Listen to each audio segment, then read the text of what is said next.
So I'm pretty sure I almost got kidnapped one time, but then I could have just been paranoid. Let me tell you. Yeah. Ooh. I'm wearing pants, I promise.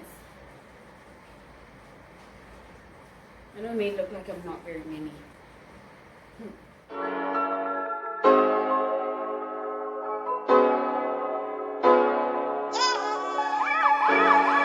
So, let me tell you the story. Okay, for a little bit of context, right? So, this was in this, no. This was in July or June. One of the really cold seasons. What's the cold season in South Africa? Yeah, June or July, one of the two. And I had 7:30 lectures because tax never loved us. So I take the bus to campus, and so from the commune I live in, it's kind of like for me, it's a 12-minute walk, 12-ish. It's like it's 4 songs. It takes me 4 songs to walk from the bus stop to the house. That's how I measure it. So depending on how long the songs are. So I was walking, minding my own business, right? When I left the house, it was still pretty dark, because you know how in winter, it takes a while for things to get, bright and stuff, So I left the house, I think at around 6, yeah, somewhere there. Yeah, so it was still pretty dark there. But you know what? Because I'm a thug, I felt like I had this. I can handle myself. I survived the mean streets of Soweto. Okay, no.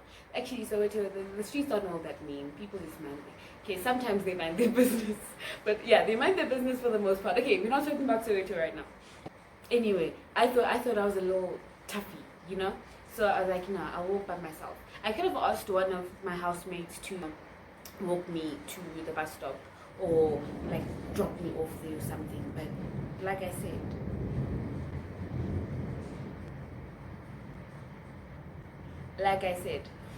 I just thought, I was that girl. I was the one. I was the chosen. So I'm out here walking and everything.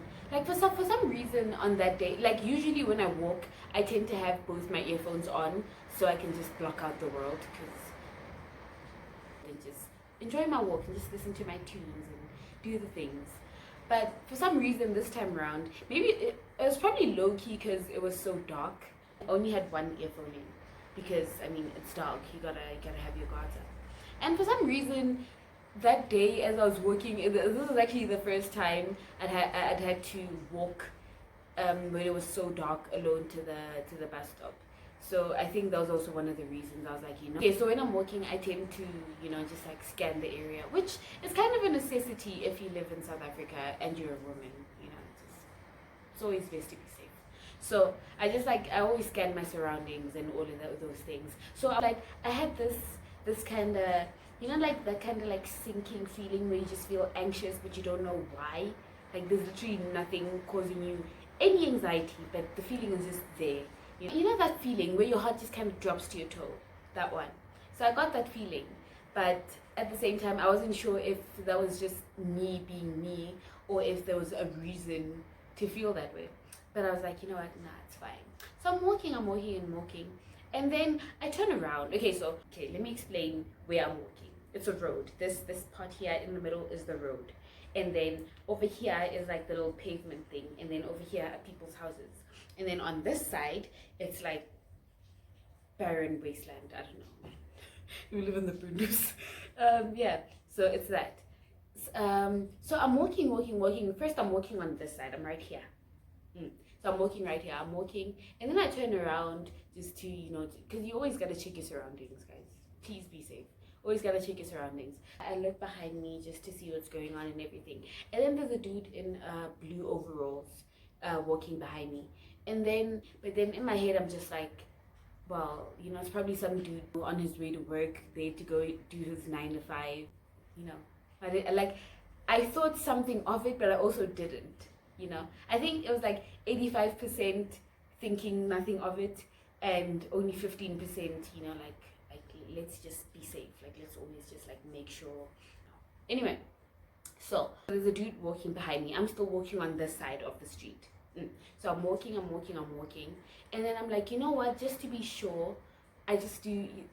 I'm not sure where I read this or where I learned about this, or if it's just a thing I've just always been doing. But in order to not make it obvious, my whole plan was to jump to the other side of the street. So I'd be here now to jump to the other. What's got ominous? Anyway, so I jumped to the other side of the street. I didn't want to make it too obvious, right? So I went to the other side of the street. I walked a little bit so I wouldn't make it too obvious that, you know, like I'm having a little paranoid moment. So I walk a few steps, and only then do I go to the other side of the street. And then I take a couple of steps, and then I check behind me, and then dude with the blue overalls is now on this side again.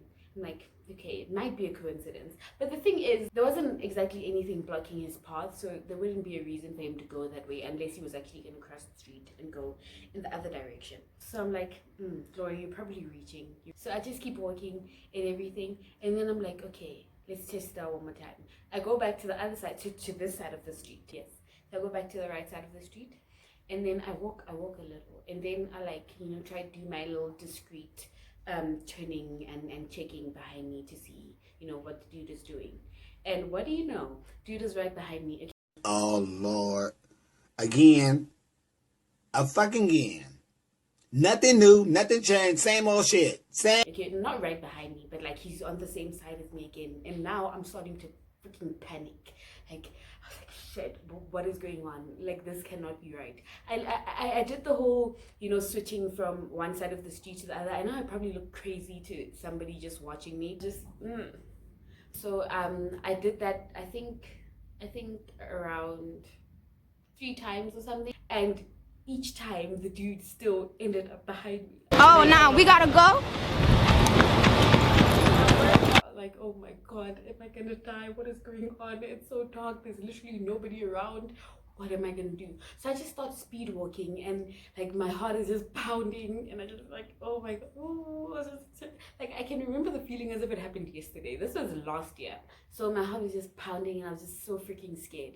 But you know, like the only thing I can do, I can't exactly go back to the house because the dude is also there, and I'm like, if it is a sketchy person, then I'm just walking right into, you know, their clutches. So we're not gonna do that. So I just keep speed walking, and then while I was in my little panic, a car drives by. The person inside starts driving a bit slower, and then I look to the side, and then the person inside was like an old man. And I just have this thing where I trust old people. You know, I just really trust old people. So I'm walking there, and then he lowers his windshield and everything, and then he's like, and then he asked me, where I'm going. I think he asked if I'm in a hurry, and then I was like, yes, because I actually kind of was. I wasn't late to anything, but I was in a hurry to get away from whatever situation, whatever possible situation. You know, let me not, you know, make any accusations. The poor guy probably could have actually just been, maybe he thought I was dodging something. Anyway, so the guy asked me if I was in a hurry or anything, and then he asked me, and then I told him that yes I am, because like I said, I was. And then he asked me where I was going, and then I told him I'm going to the bus stop in front. And then he's like, oh, he's also going that way. He can just like drop me off. And in my head, I'm just like, you know what? I'll take it. You know, I mean, it gave me a chance to get away from this person that was stressing me out behind me. So I was like, you know what? We'll take it. Mistake number 1. Actually, no, mistake number 2. Because mistake number 1 was walking in the freaking kind of dark, alone, with no pepper spray, no anything, no kind of protection other than my teeny tiny fists.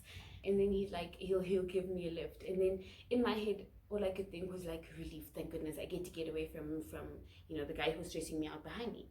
And then I get into the car. It was a beat up Toyota. Yeah, it was. And then I got into the car, I got into the front seat, the passenger seat. Yes, that's what it's called.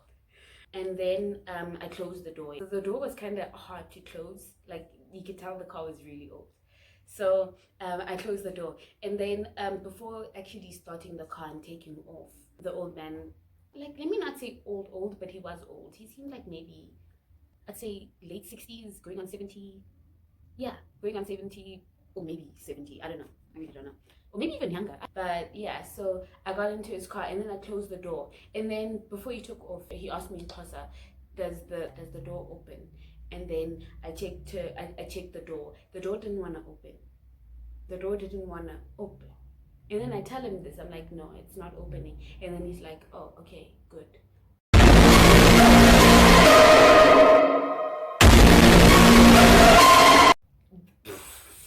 The panic I was feeling before, like a few seconds before with the other guy, it came back tenfold, and now I'm like, holy shit, I should have just taken my chances with the overall guy, because now I'm in somebody's car, the door doesn't open, and like for all I know, maybe he could have just been saying good, so that like it doesn't open and I fall out or something as he's driving, I don't know.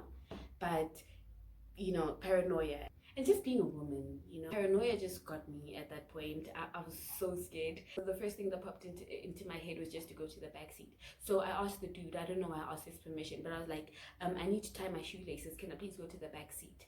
Thinking back, that was probably the worst excuse I could have used ever, but it's the only thing that popped into my head. I'm not very creative under pressure, okay? And he's like, yeah, okay, cool. And then I jumped to the back seat, took my bag and everything. So I pretend I'm like tying up my shoes and everything, and then I start fumbling with my bag.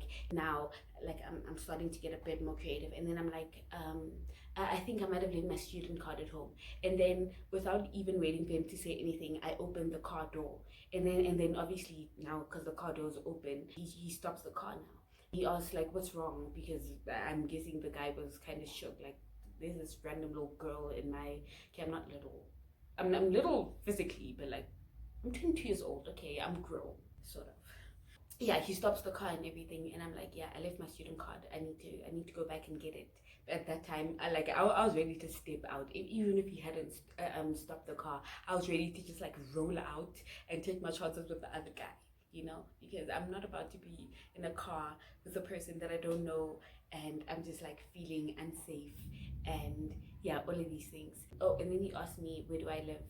He could take me back to go fetch it. I'm like, no, it's fine. Like, I just live around the corner. It's not a problem. And so now the car stopped, and I just get out of the car and I say thank you and I close it. And then I just walk. So we stood on the street, right? So obviously he's driving a car, so he's right in the middle. And then I just start walking that way. I don't even know where I'm going, but I just start walking that way so that it looks like I'm going back to the house, even though I wasn't. So anyway, once he's driven off and everything, like in my heart, like I could finally breathe, because I'm like, okay, dodged one, cool. And then I'm walking, just like reliving the entire moment and everything, and just asking myself whether I was being paranoid or if that potentially was a dangerous situation. Now, because like my paranoia is at freaking full blast, like just checking everywhere. I'm checking, like my surroundings and everything, and then I check behind me. Guess who's there again? Guess who's still there? The guy with the blue overalls.